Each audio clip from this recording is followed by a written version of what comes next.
Hello everyone.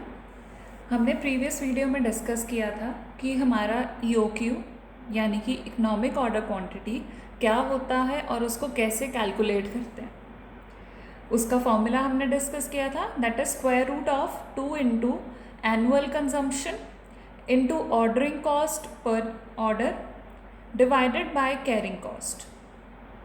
और हमने ये भी देखा था कि जो भी आपकी इकोनॉमिक ऑर्डर क्वांटिटी आएगी उस लेवल पर आपका ऑर्डरिंग कॉस्ट और कैरिंग कॉस्ट दोनों सेम होंगी।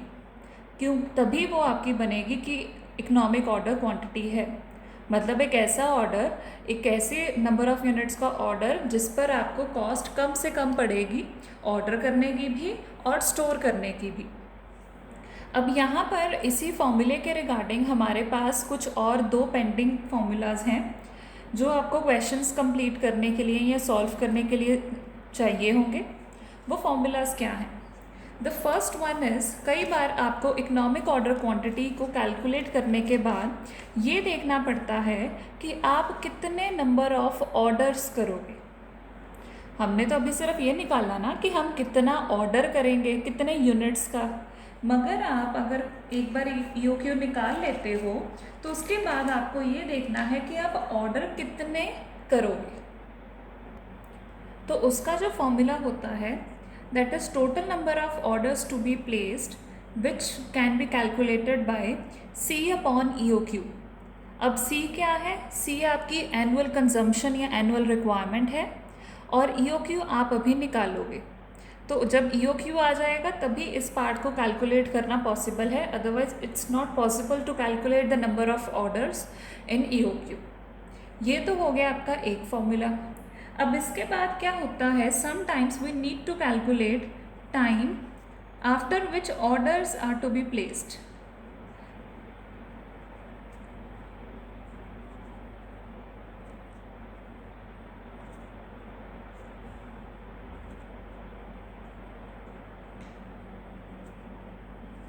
अब इसका फॉर्मूला जो होगा that will be 365 upon number of orders.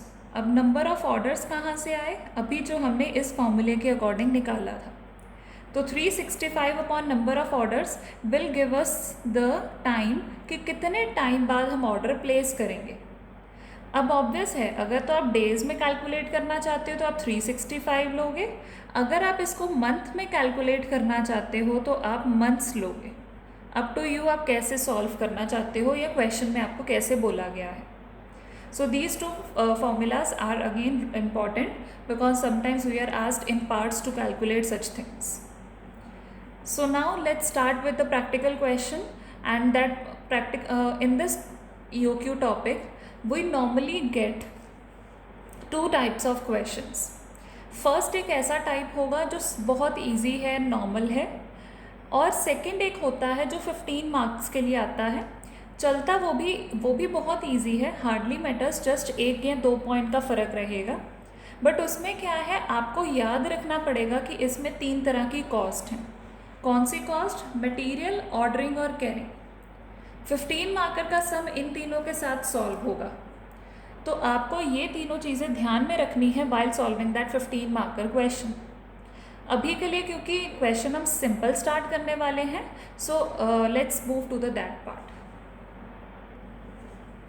So we have one question like this. About 100 items are required every day for a machine. एक मशीन को हर रोज़ कितनी आइटम्स चाहिए? 100. A fixed cost of ₹60 per order is incurred for placing an order. और अगर हम उसका कोई भी ऑर्डर प्लेस करते हैं तो हमें जो कॉस्ट पड़ेगी ऑर्डरिंग की वो होगी ₹60 एक ऑर्डर करने की. Inventory carrying cost per item amounts to ₹0.45 per day. रोज़ की जो कैरिंग कॉस्ट है वो पड़ रही है 0.04. Compute EOQ. अब इसके ऊपर आपको ईओक्यू लगाना है. अब अगर मैं कहूँ कि हमें सारी की सारी आइटम्स यहाँ पर पहले तो देखनी पड़ेंगी कि वो हैं डायरेक्टली या फिर इनडायरेक्टली. अब आपको जो मैंने ईओक्यू का टॉपिक करवाया था आई क्लियरली मेंशन देयर कि हर एक को किसी न किसी यूनिट की फॉर्म में होना चाहिए। मतलब अगर हमारा EOQ का फॉर्मूला है, पहले उसको लिख लेते हैं। Economic order quantity is equal to 2 into C into O upon I। ये आपको मेंशन करना पड़ेगा हर बार। अब इसके अकॉर्डिंग चेक करते हैं कि हमारी आइटम्स की वैल्यू क्या है। अगर C की वैल्यू देखें, C कैसे आता है? C का मतलब होता है आपकी रिक्वायरमेंट, मतलब कितना आपको कंज्यूम करना है। हम कितना कंज्यूम कर रहे हैं? 100 items. About 100 items are required every day for a machine. But जब हमने EOQ का पार्ट किया था तब आपको बताया था कि जब भी आप C लोगे, C को हमेशा एनुअल लोगे, not per day but annual. पूरे साल की रिक्वायरमेंट को आपने देखना है। तो हम यहाँ पर क्या करेंगे, 100 आइटम्स जो पर डे गिवन हैं उनको कन्वर्ट करेंगे फॉर एन एनुअल आइटम। अब वो देख लेते हैं। So we have 100 items multiply by, per day है, मैं मल्टीप्लाई कर देती हूँ 365 डेज से, एज्यूमिंग कि एक साल में 365 है। अब एक में अगर कम ज़्यादा है hardly matters, which is equal to 36500 units.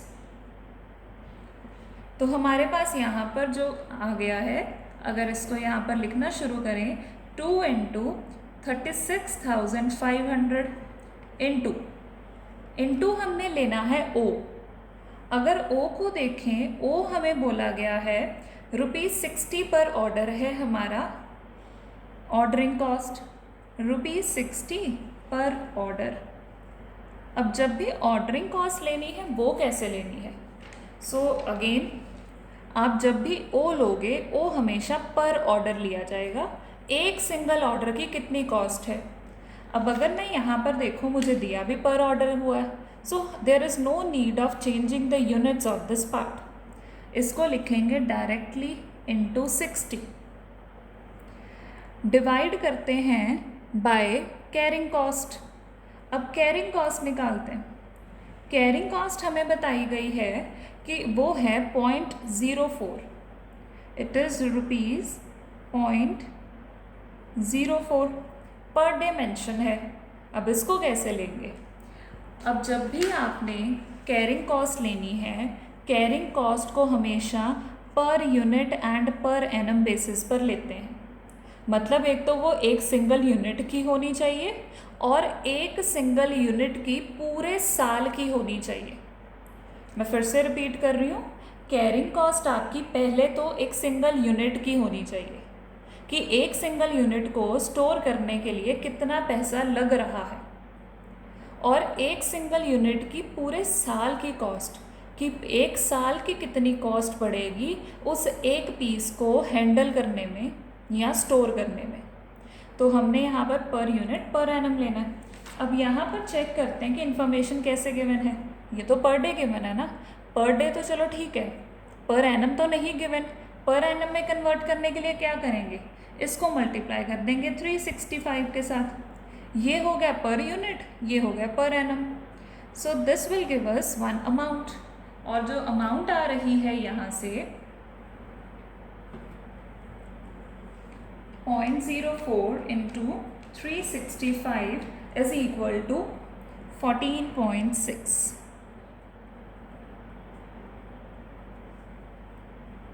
अब इसको भी यहाँ पर फिल कर देते हैं 14.60। नाउ क्या करना है, just we are left with only calculations. तो कैलकुलेट कर लेते हैं। 2 इंटू 36500 इंटू 60 डिवाइडेड बाय 14.6, ये आ गया आपका स्क्वायर रूट ऑफ 3 lakhs। अब हमने लगाना है इसका स्क्वायर रूट। स्क्वायर रूट इसका आ जाएगा 547.7। अब इसके यूनिट्स कैसे लिखोगे आप? यूनिट्स हमेशा या तो आपको अगर मीटर्स में दिया है मीटर्स लिखोगे, केजीज में दिया है केजीस लिखोगे, यहाँ पर हमें जस्ट आइटम्स दिया था तो यूनिट्स लिखो या फिर आइटम्स लिखो, वो फ़र्क नहीं पड़ता, जैसे आपको बताया गया है वैसे लिखोगे आप। अब मैं इसको कैलकुलेशन को मैंने कैसे किया है वो भी आपको बता देती हूँ, क्योंकि यहाँ पर क्या होता है, सम स्टूडेंट्स मेक मिस्टेक। वो क्या करेंगे, वो पहले स्क्वायर रूट को प्रेस करेंगे और फिर बाकी की सारी कैलकुलेशन को करेंगे। That's wrong. पहले आपको बीच वाली सारी कैलकुलेशन को सॉल्व कर लेना है, उसके ऊपर स्क्वायर रूट अप्लाई करना है। जैसे 2 into 36500 into 60 divided by 14.6, 3 lakh के ऊपर आपको स्क्वायर रूट अप्लाई करना है। अगर आप उसके ऊपर स्क्वायर रूट अप्लाई नहीं करोगे, पहले ही प्रायर अप्लाई करोगे, you will get a wrong answer. So please take care that part. तो हमने EOQ निकालना था, दैट्स डन। तो आप इस क्वेश्चन को समराइज कर दो। इकोनॉमिक ऑर्डर क्वांटिटी पूरा लिखोगे,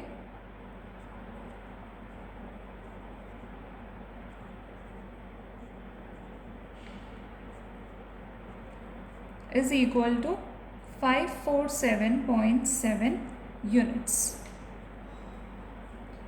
और अब इसको कंक्लूड करना पड़ेगा, 548 आइटम्स अप्रॉक्स। अब आप यूनिट्स को पॉइंट्स में तो नहीं लिख सकते, बट हमें यहाँ पर अब अप्रॉक्स आइटम करके 548 लिखना पड़ेगा। So this is your 5 marker EOQ question. Just see to it very thoroughly, तभी जाकर आपको सब कुछ क्लियर होगा। So here we are having one more question, again a 5 marker. Calculate EOQ.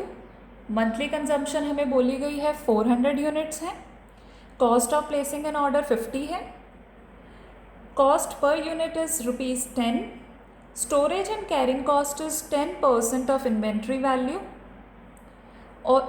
Also state the number of orders to be placed in a year. Normally question इस pattern का आएगा, previous वाला भी आता है, but maximum chances are of this pattern question. अब इसको भी नॉर्मल वे से सॉल्व करेंगे, EOQ का फॉर्मूला अप्लाई करना है। अब डिफाइन करते हैं डिफरेंट वैल्यूज़ को। अगर मैं लूँ वैल्यू ऑफ C मैंने लेना है, एनुअल कंजम्पशन होता है, मुझे मंथली कंजम्पशन बोला है 400 यूनिट्स। तो क्या करेंगे, 400 को एनुअल में कन्वर्ट करेंगे बाय मल्टीप्लाई विथ 12, तो ये आ जाएगा आपका annual consumption 4800 units. Then next होता है आपका O होता है ऑर्डरिंग कॉस्ट पर ऑर्डर, एक सिंगल ऑर्डर की cost of placing an order का मतलब एक सिंगल ऑर्डर ₹50, तो इसको लेंगे एज इट इज़ ₹50 पर ऑर्डर। देन आएगा आपका I। How to calculate I हमें दिया गया है 10% ऑफ इन्वेंट्री वैल्यू। अब यही चेंज है प्रीवियस क्वेश्चन में। प्रीवियस क्वेश्चन में आपको किसी और वे से कैरिंग कॉस्ट दिया था, यहाँ पर किसी और वे से दिया है, and most of the times आपको ऐसे ही दिया जाएगा कि आपने 10% चार्ज करना है। किसका चार्ज करना है, इन्वेंट्री की वैल्यू का। अब इन्वेंट्री की वैल्यू कितनी है, ₹10 बताया गया है, कॉस्ट पर यूनिट इज ₹10, तो हमने यहाँ पर लगा लिया 10, तो ये आ जाएगी आपकी ₹1। इसको आपने एज इट इज़ पोस्ट कर देना, इसको कभी भी आपको कन्वर्ट करने की ज़रूरत नहीं है, कभी भी नहीं। जस्ट आपने यहाँ पर ये देखना है कि पर यूनिट कॉस्ट क्या है और उसी के ऊपर इन्वेंट्री वैल्यू चार्ज कर दो, बट ये मेक श्योर करना है ये पर यूनिट कॉस्ट हो। अब यहाँ पर एनएम आपको ज़्यादा डिफरेंस नहीं डालेगी। So let's post the items here. 2 into 4800 into 50 upon 1, तो इसको सॉल्व कर देते हैं।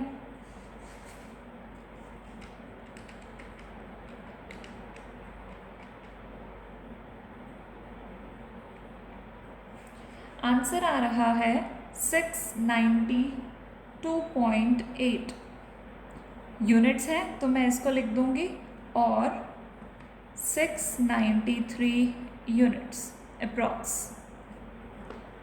Done.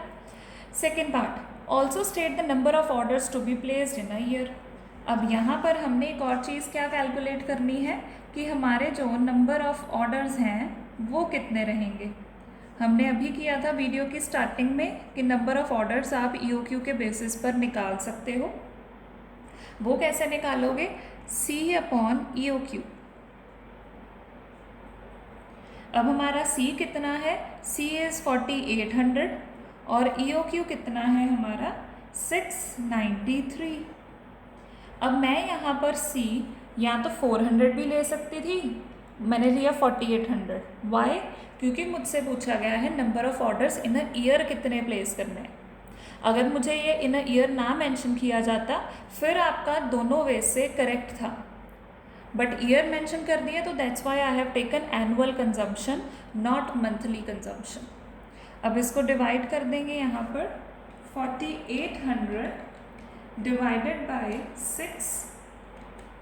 693, it comes out to be approx 6.9 orders. 93 orders आ रहा है, इसको राउंड ऑफ कर देंगे और 7 ऑर्डर्स।